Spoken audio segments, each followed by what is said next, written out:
Jadi kita memang belum punya model bisnis ya. Nah, kita memang belum punya model bisnis untuk platform digital yang di luar yang dikembangkan oleh kapitalis atau kita mengenalnya sebagai platform digital yang mengarah kepada unicorn, dekakorn, yang di sana ada harvesting, ada bakar uang.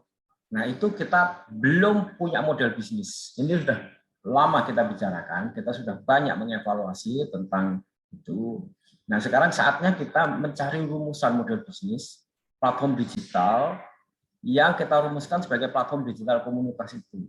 Agar ketika megatrend disruption di era digital itu, kita sudah punya model bisnis sehingga kemudian ada banyak ide yang bisa kemudian diimplementasikan karena ada model bisnis yang bisa diimplementasikan. Ya, mungkin model bisnis ini saya sebut sebagai model bisnis syariah untuk platform digital komunitas.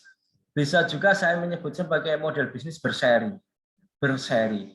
Nah, ini nanti bisa kita rumuskan juga namanya. Ini belum tepat juga ya, karena kalau seri A, seri B, seri C itu sebenarnya saya mengacu kepada model bisnis yang ada di unicorn dekakorn.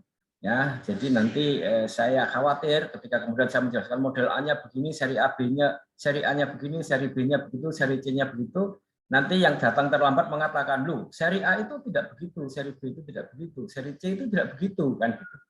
Nah, jadi oleh karena itu nanti kita perlu merumuskan istilahnya yang tepat juga supaya kita mendapatkan rumusan bahwa yang kita maksud itu juga adalah sebuah model bisnis yang berseri yang tapi tidak berorientasi kepada unicorn dekakorn, tidak berorientasi kepada bubble ketika ada IPO.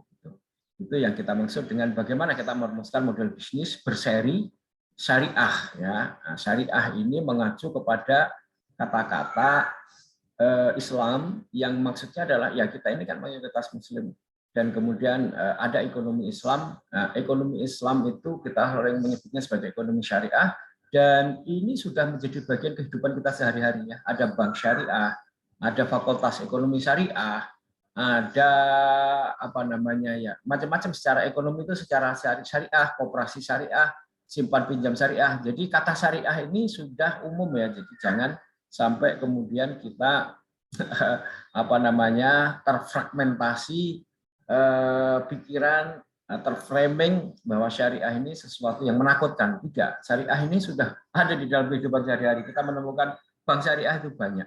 Jadi ini supaya kemudian kita tidak terlalu apa namanya ya fobia, Islamofobia gitu ya. Oke. Nah, mengapa kita perlu rumuskan? Saya kira ini saya mengulang ya. Startup digital itu butuh waktu panjang untuk menghasilkan profit. Ya, bisa minimal 5 tahun sampai 6 tahun sejak dimulai itu dia belum menghasilkan profit. Nah, mungkin kenapa begitu ya? Ya karena begini. Dia butuh waktu untuk membentuk tim dulu. Ya, bentuk tim IT itu tidak gampang. Saya mengalami ya.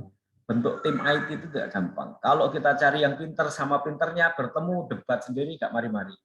Ya, lalu kemudian begitu kemudian tim IT itu dia bisa mendevelop ini tahu, oh kemudian dibawa lari kabur, lalu kemudian dia pasarkan sendiri.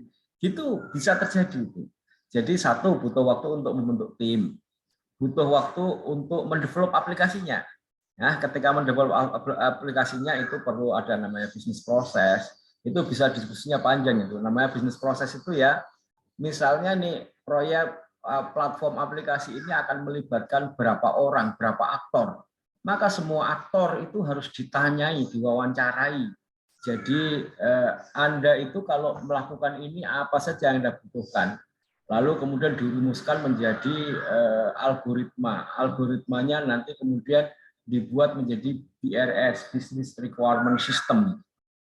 Nah itu kalau aktornya bisa puluhan, bisa ratusan, nah itu kan bisnis prosesnya memakan banyak waktu. Gitu. Itu ya. Jadi misalnya dalam proses ERP, jadi pada prinsipnya juga ketika kita membuat platform digital komunitas itu menerapkan proses ERP itu kemudian proses ini nggak bisa pendek ya. Jadi misalnya nih Saya kemarin diminta untuk datang ke sebuah perusahaan, kemudian dia minta dibuatkan aplikasi. Saya kemudian minta, coba dikumpulin Pak semua bagian dari kantor ini, semua gitu. Kemudian cerita satu-satu. Nah ini Pak, ini namanya bagian dari bisnis proses. Dan ini nanti itu harus dicanain satu-satu. Nah lalu setelah diskusi panjang saya sampaikan, oh, kalau ini nggak perlu Pak, kenapa? Aplikasi kayak begini atau platform kayak begini itu sudah ada. Jadi buat apa kemudian kita mendevelop yang kayak begini? Bapak tinggal pakai saja. Karena mendevelop aplikasi yang kayak begini yang Bapak maksudkan itu bisa butuh waktu 1 tahun dan cost-nya itu bisa sampai 3 miliar. Jadi lebih baik menggunakan yang sudah aja itu tinggal beli mungkin 100 juta, tinggal di training gitu. Jadi buat apa kita membuat sesuatu yang sudah ada? Nah, tapi kalau platform digitalnya yang mau kita buat itu belum ada, di mana kemudian kita merumuskan sebuah solusi persoalan masyarakat atau persoalan manusia, maka kemudian proses ini harus dilewati dan itu butuh waktu. Ya. Lalu kemudian setelah jadi itu kemudian aplikasi itu di-trial. Begitu di-trial, dikembalikan kepada semua itu, komplain semua itu. Semua orang yang tadi diwawancara, lo kok jadinya begini, harusnya begini, harusnya begitu. Nah itu namanya experience user. Nah experience user itu kemudian ditangkap lagi, ya, lalu kemudian diperbaiki adjustment fitur. Fiturnya itu kemudian baru diperbaiki sesuai dengan experience user yang kita tangkap. Nah itu makanya panjang waktunya. Dan kemudian baru diterapkan dan kemudian butuh waktu untuk melakukan akuisisi user. Jadi untuk mendapatkan user itu yang kemudian seperti aplikasi-aplikasi yang kita kenal itu dia bakar uang untuk mendapatkan user. Kenapa? Karena paling gampang ya sudah orang itu dikasih kemudahan, cemumu, cepat, mudah, murah, dan itu paling gampang ya dikasih berbagai macam kemurahan, kemudian cashback, free ongkir, harga murah dan lain sebagainya, maka kemudian berbondong-bondong orang itu masuk. Nah itu namanya akuisisi user. Nah, itu yang kemudian membutuhkan uang yang cukup banyak yang kemudian kita menyebutnya sebagai bakar uang itu, gitu ya.